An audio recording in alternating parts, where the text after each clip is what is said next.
Okay, hope everyone's doing good, not going stir crazy in these quarantine times. This is a video that I'm going to talk about um, the moral and non-moral claims, but more broadly, I'm going to talk about um, descriptive and prescriptive. I've got a handout here that I'm going to post that I'll give you a quick look at. Um, so really we're dealing with two kinds of declarative sentence. So a declarative sentence, remember, is a sentence that can be evaluated as true or false.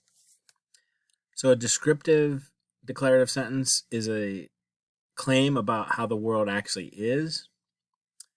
It is raining outside now. We can test such claims by looking at the world and seeing if the world is as the claim suggests. So if somebody says raining outside now, I can go to the window, I can look outside. If it's raining, the sentence is true. If not, the sentence is false. So descriptive claims are pretty straightforward. The other kind of claim is what's called prescriptive or normative. I prefer the term normative because there are some terms, as we'll talk about, that aren't so much prescriptive as they're maybe better called value terms. And we'll see some examples, but you can call them either prescriptive or normative. These are claims about how the world ought or should be. Right? And then we can distinguish two kinds of prescriptive claims. The arrows are pointing to them. There's moral prescriptive claims that are just exactly what they sound like. Claims that are claims about how you ought to behave in a moral sense, like you shouldn't steal, it's wrong to tell lies. And then there are non-moral claims, prescriptive claims like things like you shouldn't wear white after Labor Day, or if you're going to New York City from Syracuse, you should take Route 81 south. These are should claims. They're talking about how you should behave, but they're not in any way moral, right?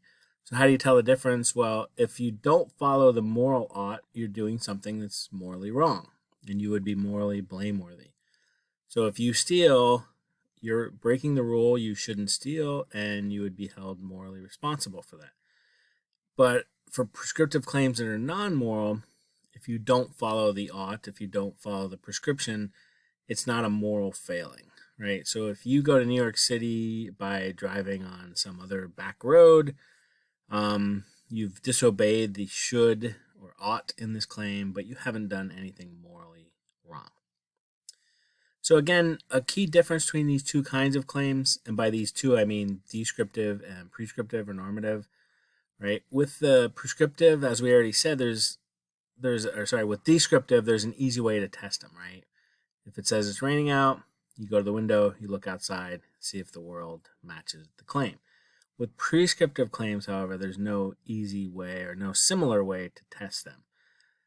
That's because they're not claims about how the world actually is. They're claims about how it should be, right? So if I say people shouldn't steal, and you go out and you look and people are stealing, that doesn't disprove the claim that they shouldn't steal. So it's a little harder to figure out how to test or to prove or whatever word you want to use prescriptive claims for that reason. And that can also help you decide whether a claim is descriptive or prescriptive. You can ask yourself, is there some way I could go and look at the world? Could I do an observation or an experiment that would tell me if this is true or false? And if there is, then it's probably descriptive, right? And if there's not, it's probably prescriptive. So this handout I will post to Blackboard. It has a second page too, where I talk about the other content in this first part of the chapter, the 3 criteria for reasonable moral principles, and I'll probably post a video on that later. Okay, back to the examples, right? So I want to look at some actual examples and talk about if they're descriptive or normative. Yeah, I prefer the term normative, like I said, but you can use normative and prescriptive interchangeably. All right, so today is Monday. Okay, so this is it descriptive or prescriptive? Well, again, how can you tell? Is it testable, right? Is there some observation or experiment you could do to determine whether today is Monday? And the answer is, of course, yes. Now, This is usually sort of a funny example because, of course, everyone knows what day of the week it is. But now that we're in quarantine or lockdown, whatever you want to call it, it gets harder to keep track of the days, right? So you might actually wonder if today is Monday. How would you figure it out? Well, you'd look at a calendar, right? Or you'd check your cell phone or look at the newspaper or whatever, right? So this is descriptive claim. You can test it. That's called testing it empirically, right? You can see if the world matches the claim. Right? And there's other ways too besides looking at the calendar. You can sort of think backwards of what was yesterday or what did I do on Friday and how many days ago is that. So there's all kinds of things you can do to try to determine if today is Monday. So it's pretty straightforward descriptive claim.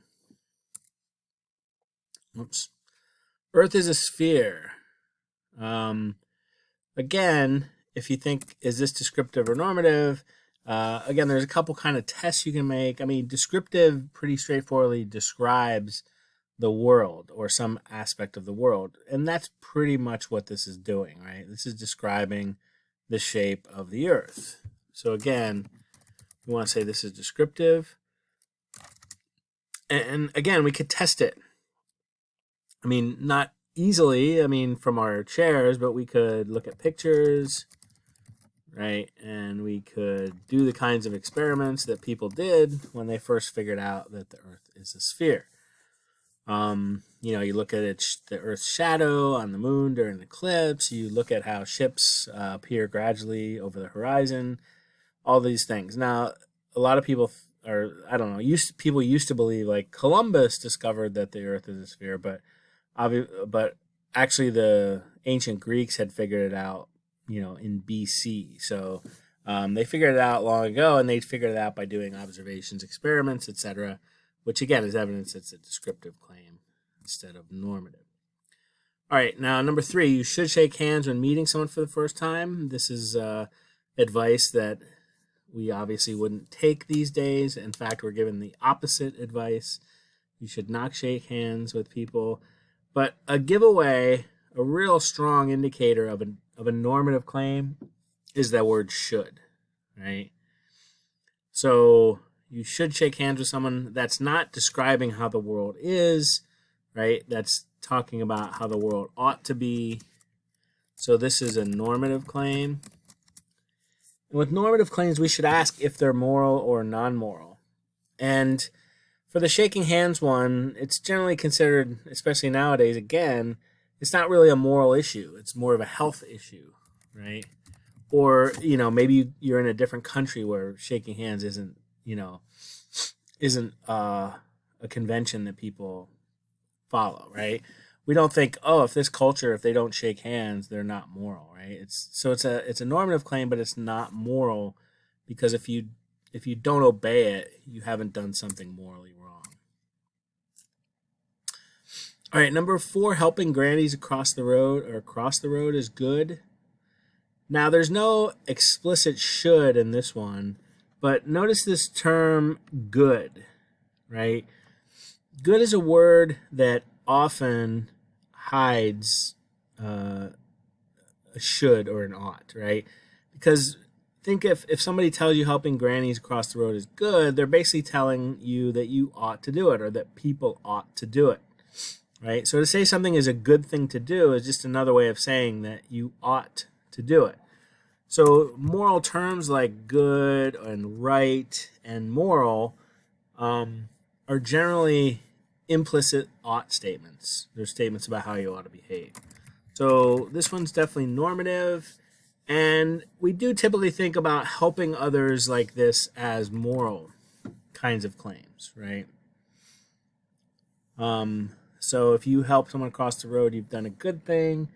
If you refuse to help a granny across the road, we might think you're not a very good moral person.